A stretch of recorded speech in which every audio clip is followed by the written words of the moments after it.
Sesuai dengan amarah Undang-Undang tentang Harmoni Peraturan Perpajakan, ini sesuai dengan jadwal yang telah ditentukan, tarif PPN tahun depan akan naik sebesar 12% per 1 Januari.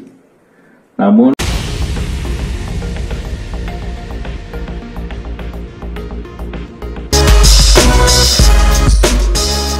kembali lagi bersama Heri Firdaus.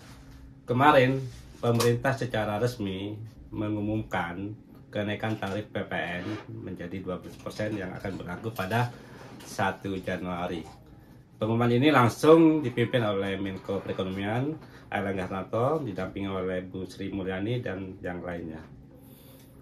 Kenapa harus naik PPN? Memang ini adalah amanat dari Undang-Undang Harmonisasi Peraturan Perpajakan yang disahkan pada saat pandemi waktu itu tahun 2021, yang memberikan keleluasan ke pemerintah untuk menaikkan atau menurunkan PPN. Di situ juga di undang-undang itu dijelaskan PPN itu bisa dari 5 sampai 15%. Gitu.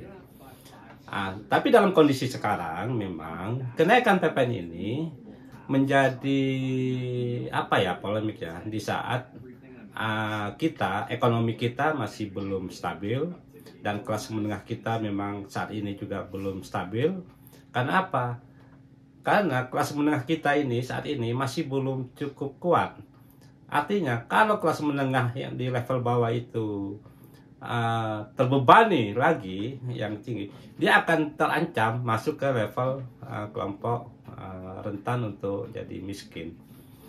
Untuk kelompok miskin, memang pemerintah memberikan instrumen-instrumen yang bisa menjadi bantalan untuk kelompok miskin dengan bantuan langsung, penghapusan pajak, tidak dikenakan pajak dan sebagainya.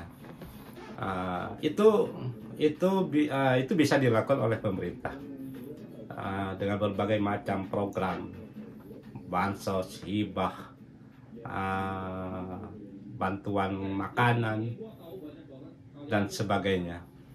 Tapi yang paling rentan adalah nanti ketika pajak ini naik adalah kelompok di kelas menengah bawah yang dia memang dia suka selama ini bisa dia konsumsi, masih bisa saving dan masih bisa melakukan aktivitas lain.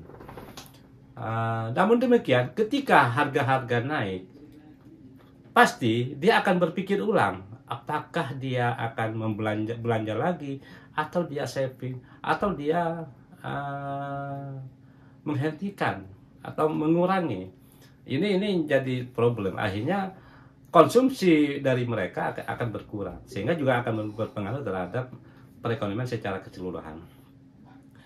Makanya memang harus hati-hati dalam konteks kenaikan PPN 12% ini. Karena mau tidak mau, meskipun sebagian misalnya UMKM dibebaskan dari pajak. Untuk UMKM, PPN dengan omset usahanya 4,8 miliar per tahun, dia hanya dikenakan 0,5% final. Dan untuk UMKM ini, teman-teman media, saya ulang ya, kalau omsetnya belum mencapai 500 juta tidak membayar PPh. Jadi dia tidak bayar PPh, dia tidak bayar PPN. Jadi hampir semua warung-warung atau usaha-usaha kecil yang mungkin sering kita konsumsi, mereka itu kalau omsetnya tidak mencapai 500 juta per tahun, mereka tidak bayar PPh, dan mayoritas barang-barang yang diperdagangkan di situ seperti barang makanan itu tidak terkena PPN. Sampai omset 4,8 miliar setahun itu pajak final 0,5, dan omset sampai 500 juta tidak kenakan pajak sama sekali. Untuk itu memang untuk kelompok miskin bawah ya, mereka akan tetap bisa survive karena ada bantalan-bantalan yang dilakukan oleh pemerintah. Tapi yang kelompok menengah ini yang akan bersuara kencang terhadap kenaikan PPN ini. Kenapa sih harus menaikkan PPN? Memang PPN, pajak itu adalah sumber pendapatan untuk negara. Problemnya di Indonesia itu, pajak itu adalah komponen paling tinggi untuk membiayai pembangunan Indonesia yang dikonversi dalam APBN. Coba lihat di struktur APBN. Pendapatan negara yang paling tinggi kan adalah dari unsur pajak dan cukai dan sebagainya. Pendapatan non pajak sangat sedikit, misalnya dari kekayaan alam, dari hasil revenue, penjualan dan sebagainya. Ini menjadi pasti akan ke depan akan banyak gelombang-gelombang protes. Tapi mudah-mudahan pemerintah bisa memberikan